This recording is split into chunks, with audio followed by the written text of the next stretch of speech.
There is no time but now. There have been moments when everything in my life made perfect sense. I knew exactly who I was. The people around me were there for a reason. That reason was love. In those moments, I had no enemies. But these perfect moments slip away. You can't hold on to them. We all want to. This hunger drives our spiritual search. Buddhism offers mindfulness exercises to catch these moments. But there's a catch. To be aware, you must notice when you're not aware. That's the tricky part. Someone explained it to me this way. It's like being happy. When you're happy, you just are. You don't think about it. But the moment you say, "I'm happy," it starts to fade.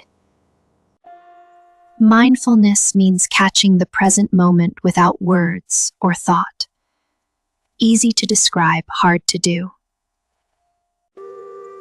The key is understanding time. Is each moment fleeting or eternal? Most of us believe time flies. It passes too quickly, but in the mindful state, time doesn't really pass. There's only one instant renewing itself endlessly. Past, present, and future are just mental boxes. We use them to control our reality. By saying time flies, we keep reality at arm's length.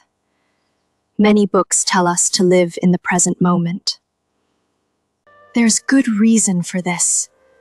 The mind's burdens come from the past. Memory itself weighs nothing.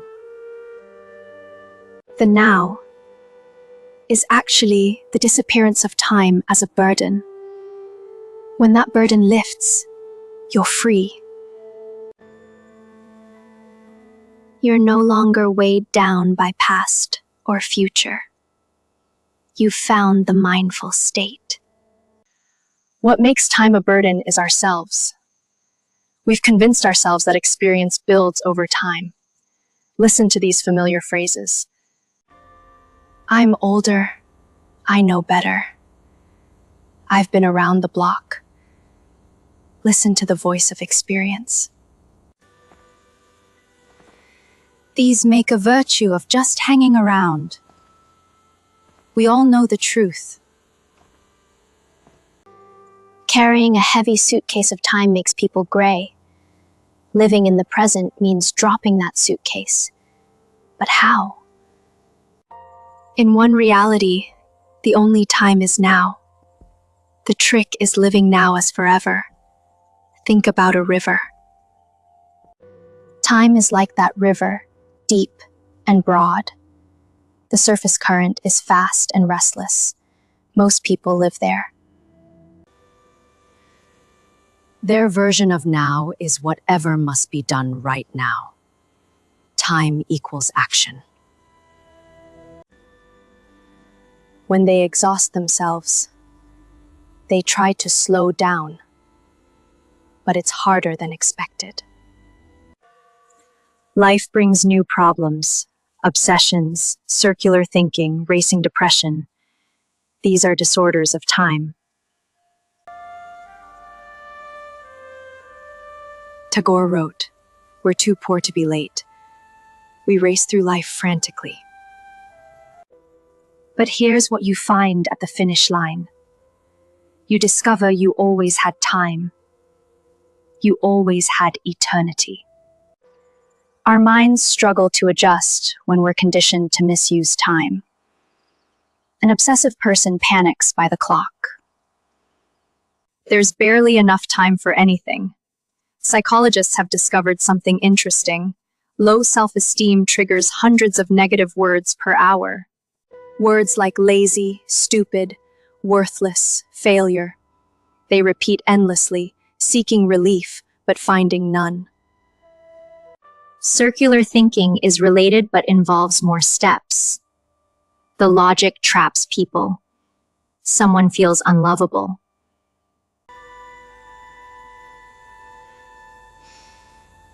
No matter how much love they receive, it doesn't penetrate. Inside they're saying, I want love, but I can't feel it. That must mean I'm unlovable. This drives people who never feel successful enough, never safe enough, never wanted enough. Here's the paradox of now. The faster you run in place, the further from now you get. Racing depression shows this clearly. Depressed people feel frozen in time, yet their minds race with shredded thoughts and emotions. Mental flurry disconnected from action. When these problems aren't present, the mind slows by diving deeper. People seeking solitude find calm where external demands are fewer. The mind naturally stops reacting. This is like escaping the shallow waves. You find depths where currents slow. The present becomes a lazy, circular eddy. Thoughts move but don't push you forward. Some people enjoy stillness more than activity. They dive as deep as possible. They find where the water stops running. A point so still the surface can't touch it. Having found this stable center, they experience themselves fully, the outside world minimally. We've all experienced different versions of the present moment, from exhausting race to motionless calm. But what about this now, right before you? In one reality, this now has no duration. Fast and slow don't apply. The present moment includes faster than fastest and slower than slowest. Only when you include the whole river are you living in one reality. Then you're living in awareness that's ever fresh and changeless. How do you get there? Think about relationships. When you meet your best friend, what happens? Your talk is full of old, familiar things. That feels reassuring. But you also want something new. Otherwise, the relationship becomes static and boring. You know each other well. Yet you aren't totally predictable to one another. 10 years from now, everything could be different. One of you might be gone. This intersection of new and old defines all relationships, including your relationship with time, including your relationship with the universe, including your relationship with yourself. Ultimately, you're having only a single relationship.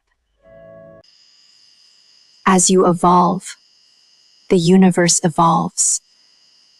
The intersection of the two is time. The path of knowledge has the flavor of mystery. You sense life's inexplicability. The path of devotion has the flavor of love. You experience sweetness in everything. The path of action has the flavor of strength. You experience power in everything. The path of meditation has the flavor of silence. You experience peace in everything. When time is innocent, all four flavors are present. When time is a burden, they are absent. Now let me ask you something. Can you find yourself in this moment? Not the self you were yesterday. Not the self you'll be tomorrow. Can you find the self that exists only now? Here are 3 simple truths about that self. First, the past and future exist only in imagination. Everything you did has no reality now. Everything you will do has no reality now. Only this moment is real.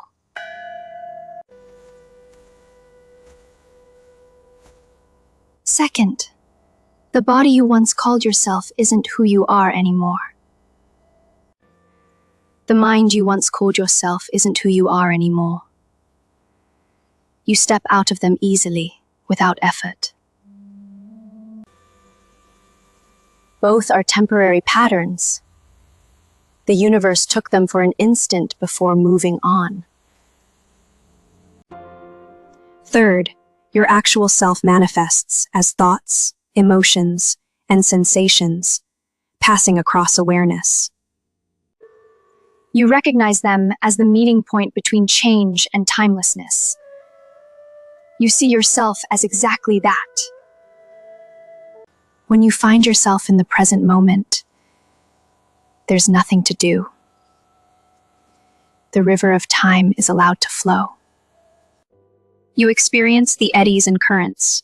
You experience them in a new context, innocence. The present moment is naturally innocent. The now doesn't go anywhere. How can this be true when evolution unfolds through time? That's the mystery. We grow and yet life remains eternal at the core. Imagine a universe expanding through infinite dimensions at infinite speed. Creating everywhere at once. To go along for the ride, we need do nothing.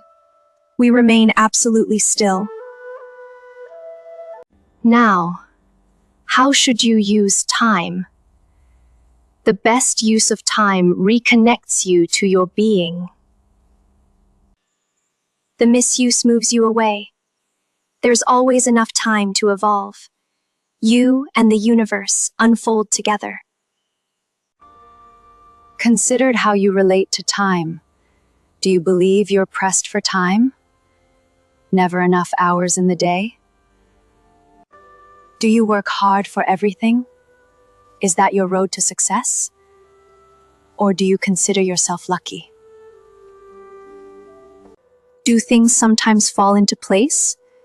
Do you find time for yourself? Are you okay if wishes don't come true? Or do you believe the universe brings what you need? Does every thought bring response? When you don't get what you want, do you look within? Do you work on inner awareness?